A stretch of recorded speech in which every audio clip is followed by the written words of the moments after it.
Hello, Cothern Cards community. I hope you're having an amazing day. Today, we're going to explain the black color challenge using the black deck in Magic the Gathering Arena. If you enjoy the video, go ahead, hit that thumbs up button. If you want to see more pack cracking and arena videos, go ahead and hit subscribe. Would definitely appreciate it. These videos are up to date as of the current year. If a new video or a new playstyle shows up for the color challenge, I will re-record the video and post a link up in the top right hand corner. So these first games are all against computer opponents. We're going to go ahead and play our land, and we'll play our only available card, the Typhoid Rats. This has Death Touch, so any amount of damage that is sourced with Death Touch, which means this creature deals to another creature, is enough to destroy, even if it has bigger toughness.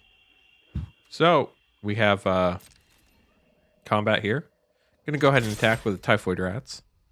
Get a point of damage in, and then we're going to play our other creature. We definitely don't want to use Compound Fracture to kill our own creature. So let's go ahead and see what happens. So our opponent casts a Woodland Mystic. This allows them to tap it for a mana when it no longer has Summoning Sickness. But we don't want to kill it quite yet with our Compound Fracture, because our Malakir Coldblade, whenever a creature an opponent control dies, you get to put a 1/1 counter on it. So I want this on the battlefield before I kill the Mystic. Now that that's on the battlefield, I'm going to go ahead and kill the Mystic, give both of my Malakir Coldblades a 1/1 counter, as you see here. And then I will attack and get in for 3 damage. Things are going a little bit fast for you. Go ahead and click that gear in the bottom right hand corner. It allows you to adjust the playback speed. I'm going to go ahead and play another Compound Fracture here. Do the same thing. Boost up our Malakir Coldblades again and get in for more damage. Once you click that gear, you can adjust the playback speed down to 0.25 or 0.5%. May make my voice sound a little bit funny, but it slows things down enough so you can understand what's going on. So now we're in a little bit of a tougher situation. We can't kill the Mystic this turn. We have this creature, but we need 2 more swamps to be able to play it. We could attack with the Typhoid Rats, which would just straight up trade for the Woodland Mystic. Both of them would die. But I want to save my Typhoid Rats in case we need something bigger to destroy. If they play like a crazy big creature, like that one. So now we only need to deal 3 damage. The good news is our opponent can only block 1 creature, so we're just going to attack with everything. We'll get in for 4 most likely.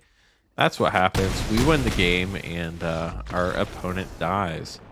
So next up, after the green deck, we will be playing another deck. Let's see which one is up next.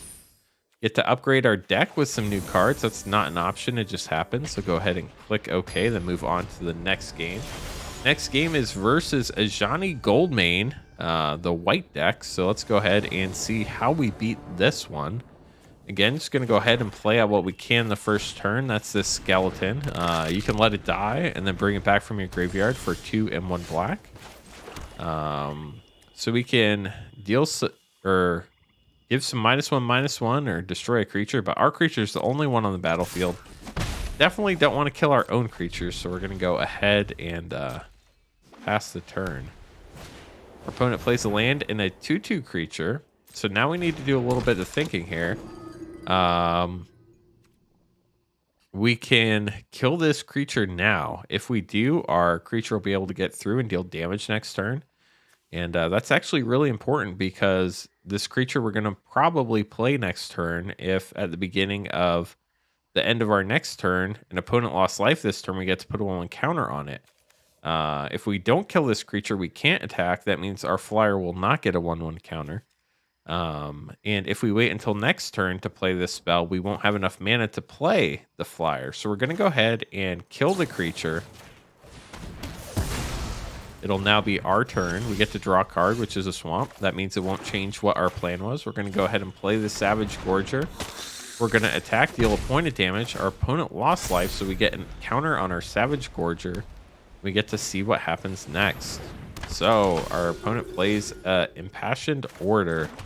Whenever they have a creature come onto the battlefield under their control, they get to gain a life. This white deck probably has Hallowed Priests, which whenever you gain a life, you get to put 1/1 counters on it. We don't want to deal with that. So we're just going to attack here. You think, but wait, our skeleton's going to die and their guy's not going to die. Well, good news. Our skeleton doesn't have to die. We can play this compound fracture. It lowers the power and toughness of our opponent's creature by 1. Our skeleton lives, their creature dies, and we get to play a second skeleton. We had our opponent lose life, so our Savage Gorger gets bigger, and we continue the game. So opponent has another Impassioned Order. This turn, we don't have much we can do about it, but I still want to get in for an extra damage. So they're going to block and kill one of our creatures, but guess what? All we have to do is pay 2 and a black. We get to put it back in our hand. We have nothing else to do this turn, so we're just going to go ahead and cast it again. And now we actually have a blocker. How cool is that? Opponent plays a Hollowed Priest. This was that card I was worried about. Whenever they gain a life, you put a counter on it. That can get big quickly. Do I want to block a 2/2, have my skeleton die here? You know, I think I'm going to use some of my resource of my life. The goal is not to win the game with 20 life. The game is to kill your opponent before you die. So this card is a little bit tricky. Target creature gets -1/-1 until end of turn, but it gets an additional -1/-1 for each card named Compound Fracture in our graveyard. So let's check our graveyard over here. Go ahead and click on it. We have 1 in there already. So this actually gives a creature -2/-2. So what do we want to do here? Do we want to kill the Hollowed Priest, or do we want to kill the Impassioned Orator?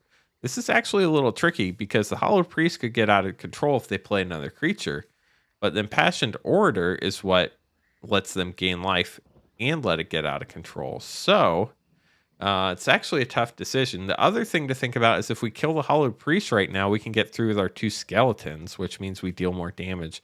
I think I actually want to deal more damage here, so I'm going to go ahead and kill the Hollowed Priest, although killing the Impassioned Orator could also be considered a smart move. We're going to go ahead and attack with everything. And we have another land we can play, so we're going to go ahead and play that in case we draw one of those huge cards that cost 7 mana. So there's another Hollowed Priest. That's what I was worried about. Basically, now they get to do the whole thing all over again. I'm not going to attack with the skeletons this turn. It does let me get 1 extra damage in, but the Savage Gorger is going to get in through the air here. And then we could play another Savage Gorger. Excuse me. Both of our Savage Gorgers get a counter, which means we should be able to kill them next turn in the air. They don't play a flying blocker, so there's really nothing they can do. We're going to get in here for the win. So that is the black versus white color challenge. Hopefully that all made sense to you. And if you need to, go ahead and look down to the description. There is a link to the beginning of that particular match. You can go ahead and watch that again on a slowed down mode. Remember, just click that gear in the bottom right hand corner and adjust the speed to 0.25 or 0.5. And you can watch it again a little bit slower. So next up, we're facing the red opponent here. First turn, all we can do is play a skeleton, so we're going to go ahead and do that. On the next turn, our opponent plays a 2/2 creature. So we have a couple options here. We could play both these Compound Fractures, kill it, and get through for 1 damage, but that doesn't seem super awesome. What does seem better is attacking like our creature's going to die, getting blocked, playing one of these, so that our creature doesn't die, their creature does die, and then the damage from the skeleton kills it. We get to save our other Compound Fracture for a bigger problem. Speaking of bigger problems, there's one right there. Something that can grow whenever they play a non-creature spell. We don't want to let that happen, so we're going to go ahead and play the other Compound Fracture and get that out of the way for now.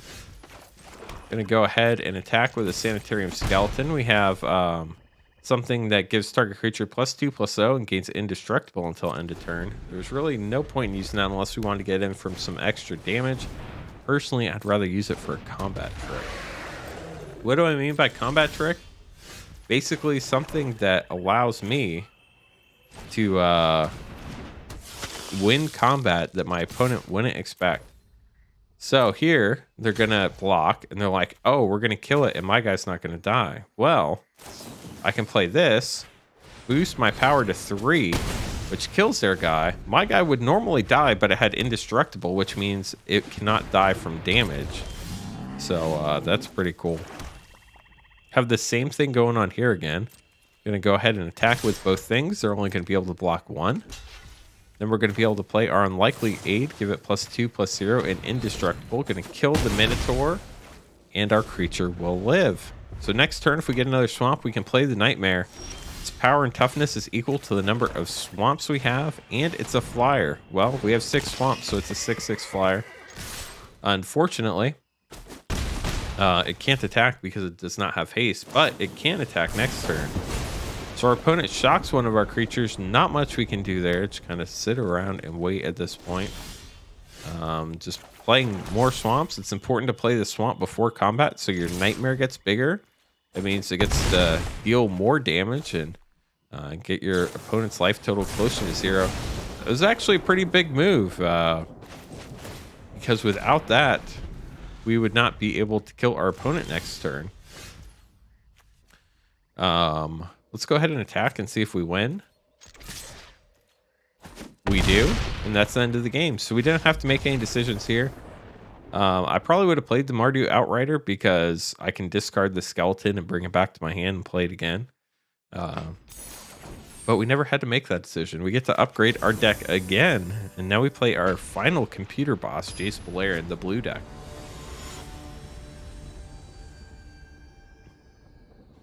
I hope this video has been helpful. If you have any questions, remember, just leave a comment down below. I will do my best to help you out.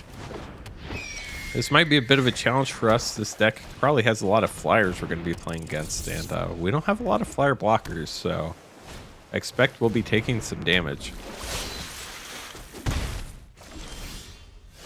So now we play another swamp. We can play this Cold Blade. We're going to go ahead and do that.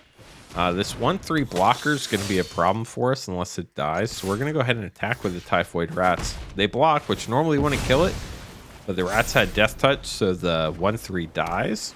Also gives our Cold Blade a counter on it. So now we have another decision to make. Do we play the Mardu Outrider? And if we do, what card do we discard? I think it's pretty obvious. We just go ahead and play the Mardu Outrider here. But we're going to wait because we have a decision to make in combat. Whenever a creature an opponent controls dies, we put a 1/1 counter on this. But if we attack right now, we would actually trade and both of our creatures would die. This creature is very powerful for our opponent, which probably has a lot of flyers because other flyers it casts cost 1 less. So if I attack here and they don't block, we get 2 damage in. If we don't attack, we can't block any of their creatures, so it doesn't really make any sense not to attack unless we want this to live. I would rather kill the Warden of Evos Isle here, so I'm going to go ahead and attack and hope they block. They don't, which is smart by our opponent. Now we're going to go ahead and play the 5/5 because we need to put a big threat down. I know there are some very expensive spells in this deck, so I don't want to discard a swamp. We can always bring the Sanitarium Skeleton back to our hand by paying the cost. So I'm just going to go ahead and discard that because we have the option to bring it back later. Here's our opponent taking advantage of the fact that flying spells cost 1 less to cast. Bringing out quite a few creatures here, which is kind of scary, and drawing cards. They're getting through for more damage in the air, also scary.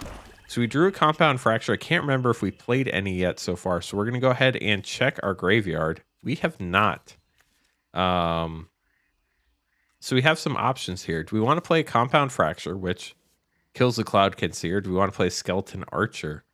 When it comes into play, deals 1 damage to any target. You know what? That actually sounds pretty good. It's like you get a creature and a Compound Fracture, basically. So I'm going to go ahead and play the Skeleton Archer before combat. Why?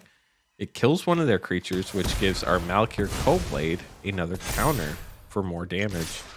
Our ground creatures cannot attack flyers, so there's no point in leaving them back to block. Might as well attack and get some more damage in. Again, we're probably going to be taking a lot of damage here, but not much we can do about it.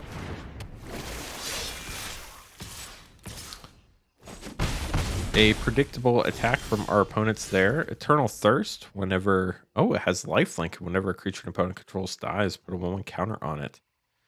We only have 1 Compound Fracture, so we can only kill 1 creature. We could bring the skeleton back to our hand, but that doesn't really add a lot of value for us right now. Trying to think what we would want to add a 1/1 counter to. Probably our Coldblade, to be honest with you. That way it gets 2 1/1 counters every time something dies. We could put it on the Skeleton Archer. Maybe that would be better. I actually do think that would be better. And the reason why is because we're going to use the Compound Fracture right now to kill their Cloudkin Seer. That gives our Coldblade and our Skeleton Archer a 1/1 counter. And now when we attack with all 3, we get 8 damage through. And we have more options. Another creature dies, so they both get 1/1 counters. Now we have 3 5/5s. If we did it the other way, one of our creatures would be a 7/7, and the other one would still be a 3/3. Opponent bounces the Rider back to the hand. That's pretty smart. What's not smart is they did not leave 2 blockers. So unless they have a unsummon here, we should get one of these through and our opponent will die. That's exactly what happens. And we win the last computer game of the color challenge for black. Next up, we have our final color challenge battle, which if you have seen the other color challenge videos, there will be a link to those in the description below, by the way, is against a real life opponent. So this may take a little bit to load, and you get random hands. Your opponent gets random hands, and you just have to make the best decisions you can. It's going to be different for every single person, which is cool. Really allows you to test your skill and see if you've learned what they want you to learn from the color challenge. The bad news is I can't help you here. You're just going to have to do this on your own. The other good news, even if you lose the game, it counts. So I'm just going to go ahead and concede here because there's no point in me showing you what my game looks like. You're going to have to do this on your own. Once you get past this defeat screen here, which takes just a second as we wait, you go back and you get to claim your prizes. You get a couple common wild cards, an uncommon wild card, and you get a card art as well, which is pretty cool. But that wraps up the black color challenge. If it's helped you, definitely appreciate a thumbs up and a subscribe. That would mean a lot to me, so thank you very much. Next up, you're probably going to be playing the red color challenge. You can view that video right up there in the top left-hand corner. Just click that little button up in the top right-hand corner of your video, and that will get you there. If you do have any questions, leave a comment down below. And if you want to hang out with me live, I stream pack cracking videos on Mondays and Thursdays, 8:30 Eastern time. Would love to see you there and chat with you live. Thank you very much, and we'll catch you on the next video.